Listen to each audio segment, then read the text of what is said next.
তো বন্ধুরা ফাইনালি কিন্তু দ্য মেগাস্টার সাকিব খানের নেক্সট ফিল্ম প্রিন্সের টিজার রিলিজ হয়ে গেছে। হ্যাঁ বন্ধুরা, যার ডিউরেশন হচ্ছে 1 মিনিট 30 সেকেন্ড। তো বন্ধুরা এটা একটা রিভিউ কিন্তু আপনাদেরকে দেবো, এবং ভিডিওটি ভালো লাগলে লাইক অবশ্যই করবেন। তো বন্ধুরা শুনুন, এই টিজারের মধ্যে প্রথমে কিন্তু আমরা যদি দেখি এই টিজারের কাট, হ্যাঁ বন্ধুরা এই টিজারের যে কাটগুলি করেছে এবং সাকিব খানকে যে প্রেজেন্ট করেছে, সাকিব খানের যে অ্যাকশন ডায়লগ যেগুলো আছে, অ্যাকশন সিকোয়েন্স ডায়লগ, সেগুলো কিন্তু মারাত্মক। হ্যাঁ বন্ধুরা, দারুণ সুন্দর কিন্তু প্রেজেন্ট করেছে এই টিজারটিকে, এবং আমরা এই টিজার থেকে বুঝতেই পারছি যে মুভিটা কিন্তু দারুণ হতে চলেছে।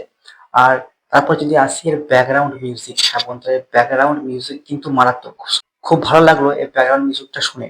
এবং সাকিব খানের যে প্রেজেন্টেশন, সাকিব খানের যে স্টান্ট, যে বন্দুক নিয়ে মারছে, যে জাম্প করছে, এই যে টিজারটা আমরা দেখলাম সেটা কিন্তু সত্যি খুবই ভালো লাগলো, খুবই সুন্দর। এবং এই মুভিটা কিন্তু আমরা বুঝতেই পারছি মুভিটা কিন্তু ঈদ উল ফিতরে আসছে, মানে ঈদে আসছে।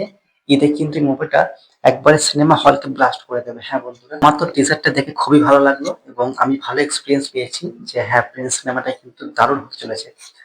আর আপনাদের কেমন লাগলো টিজারটি অবশ্যই কমেন্টে জানান। আর অবশ্যই ঈদ উল ফিতরে ঈদের সময় সবাই কিন্তু প্রিন্স সিনেমা দেখতে যাবেন। Thank you.